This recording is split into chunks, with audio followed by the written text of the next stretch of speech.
తెలంగాణ వచ్చాక ఎవరి బతుకులు బాగుపడలేదని కేవలం కేసీఆర్ కుటుంబమే మాత్రమే బాగుపడిందని బీజేపీ రాష్ట్ర అధ్యక్షుడు బండి సంజయ్ ఆరోపించారు. మాజీ ఎంపీ బూర నర్సయ్య గౌడ్ జన్మదిన వేడుకల్లో పాల్గొన్న ఆయన రాష్ట్రంలో అత్యాచారాలు చేసే వాళ్లు టీఆర్ఎస్ ఐఎంఎం వాళ్లే అని అంటున్నారని వ్యాఖ్యానించారు. తెలంగాణ మహిళలపై అత్యాచారాలు అఘాయిత్యాలు ఎక్కువైపోయాయని వెల్లడించారు. వైద్య విద్యార్థిని ఆత్మహత్య చేసుకుంటే కాదు హత్య చేస్తే ఈ ప్రభుత్వం స్పందించడం లేదని మండిపడ్డారు.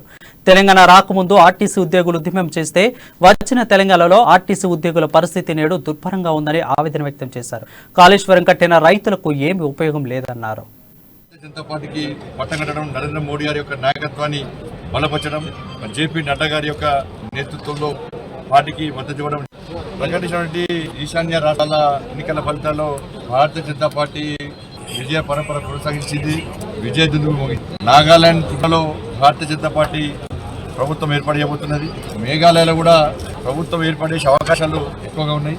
ఒకటి విజయాన్ని అందించినటువంటి ఈశాన్య రాష్ట్ర ప్రజలకు తెలంగాణ రాష్ట్ర భారతీయ జనతా పార్టీ తరఫున హృదయపూర్వక ధన్యవాదాలు.